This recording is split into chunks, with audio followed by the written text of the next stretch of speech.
ঝালকাঠির চুন শিল্পে সনাতন পদ্ধতির পাশাপাশি এখন যুক্ত হয়েছে আধুনিক মেশিন। এতে সহজ হয়েছে উৎপাদন, কমেছে সময়। তবে সংকটের কারণে কাঁচামাল সহ চুন তৈরির সব উপাদানের দাম বেড়ে যাওয়ায় উৎপাদন খরচও বেড়েছে, কিন্তু বাড়েনি চুনের দাম। দীর্ঘদিন কাঙ্ক্ষিত দাম না পেয়ে এরই মধ্যে অনেকেই ছেড়েছেন এই পেশা। তরুণ সরকারের তথ্য ছবিতে প্রতিবেদন।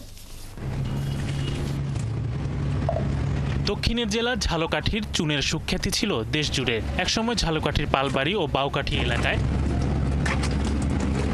সাথে জড়িত ছিল। বর্তমানে 2টি চুন কারখানায় মাত্র 20টি পরিবার এ শিল্পের সাথে জড়িত। এই পরিবারগুলো শত বছর ধরে বংশ পরম্পরায় চুন তৈরি করে। সনাতন পদ্ধতির পাশাপাশি ঝালকাঠিতে চুন শিল্পে এসেছে আধুনিকতা। এখন মেশিনে চুন তৈরি করে প্যাকিংও হচ্ছে। কারিগররা বলছেন, চুন শিল্পে নতুন প্রযুক্তি আসায় কাজ অনেক সহজ হয়েছে। তবে বর্তমানে জলাশয়ে শামুক ও ঝিনুক কমে গেছে। পাশাপাশি কাঁচামালের দাম বেড়ে যাওয়া ও কাঙ্ক্ষিত দাম না পাওয়ায় এ শিল্প টিকিয়ে রাখা কষ্টসাধ্য হয়ে পড়ছে।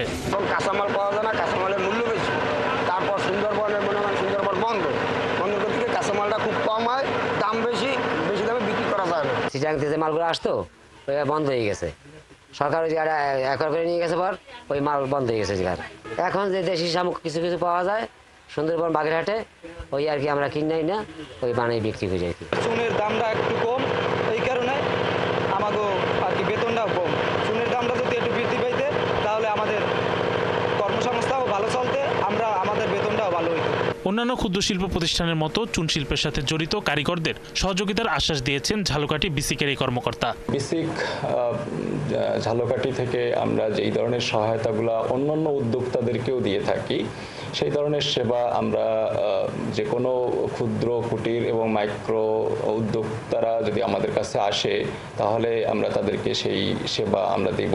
এই শিল্পকে রক্ষার স্বার্থে সহজ শর্তে ও অল্প সুদে ব্যাংক ঋণের ব্যবস্থা করা হলে সুদিন ফেরার আশা করেন সংশ্লিষ্টরা। শরীফ আজাদ প্রীতম, ৭১।